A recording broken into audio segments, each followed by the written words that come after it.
দেখুন, আজকে আমি তোপসে ফ্রাই বানাবো। তোপসে ফ্রাই বানানোর জন্য আমি 5-6টা মাছ নিয়ে নিয়েছি, তোপসে মাছ, একদম ফ্রেশ মাছ। আর এবার এর মধ্যে নুন মাখিয়ে নিচ্ছি আর একটু লেবুর রস দিয়ে আমি এটা আধ ঘন্টার জন্য ফ্রিজে রেখে দেব। লেবুর রস দিচ্ছি, দেখুন, একদম এই লেবু চিপে চিপে এই রসটা দিয়ে ভালো করে মাখিয়ে আমি ফ্রিজে রেখে দেব।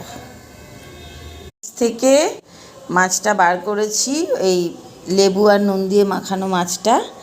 এবার যেটা করব সেটা হচ্ছে পেঁয়াজ, রসুন, আদা এবং লঙ্কা নিয়ে নিয়েছি, সেটাকে আমি মিক্সিতে পেস্ট করে নেব, করে তারপরে আমি মাখাবো।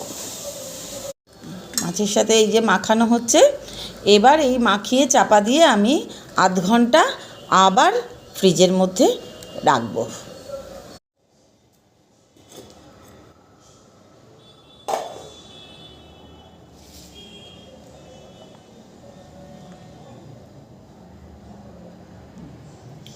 দেখুন বন্ধুরা, এবার আমি বেসন নিয়ে নিচ্ছি। দেখতে পাচ্ছেন 2 হাতা, কি কারণ এইটা পুরোটাই এই বেসনটা না একটু আমি একটু মোটা করে করব।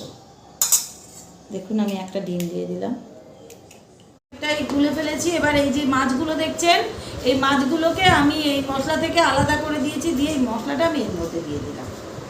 আর একটু দেবো হচ্ছে হলুদ, আর একটু লঙ্কার গুঁড়ো দেবো। অন্যদিন আমার গোলমরিচ থাকে, আজকে গোলমরিচ নেই, তাই একটু লঙ্কার গুঁড়ো দিয়ে দিলাম। আর এখানে তো লঙ্কা বাটা আছেই, এইটা দিয়ে এবার আমি একটু গুলে নিচ্ছি। দেখুন বন্ধুরা, আমি এবার ভাজবো আমার তোপসে ফ্রাইটা এইভাবে।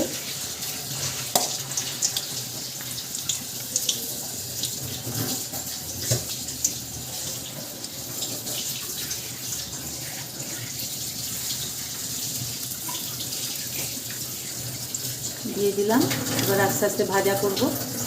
আমার একদম ফ্রাই হয়ে গেছে। এবার আমি এটাকে তুলে এনে, একদম ফুল আছে, আমি এটাকে তুলে নেব। আমি একটু অল্প করে পেঁয়াজ দিয়ে দিয়েছি স্যালাড হিসেবে, আর আমি তোপসে ফ্রাইটা দিয়ে দিচ্ছি, এখানে ডালও দিয়ে দিচ্ছি।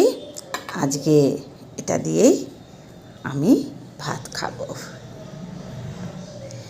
সকলকে অনেক ধন্যবাদ আমার সাথে এতক্ষণ সংযুক্ত থাকার জন্য। রেসিপিটা ভালো লাগলে অবশ্যই করে খান এবং শেয়ার করুন। আর অনেক ধন্যবাদ, কমেন্টে জানান।